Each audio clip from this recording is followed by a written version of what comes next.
Anong point? Ang point, sinaktan mo ko. Niloko mo ko at hanggang ngayon niloloko mo ko. 2 taon mo akong pinaniwala na may iba. Binitbit ko yun sa'yo 2 taon, gabi-gabi iniisip ko kung bakit.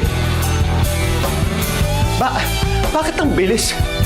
Bakit mo ako pinalitan na para akong basura? Tangina, ano ba yung meron ng taong yun na wala ako? Mas gwapo? Mas mayaman? Mas magaling?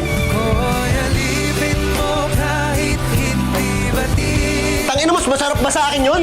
Aminin ko minsan ako'y mali. 2 taon kong kinwestiyon yung sarili ko. Inaaraw-araw kitang minumura. Gusto kitang saktan. Gusto kong sirain yung buhay mo. Yakap ako'y nasasabi.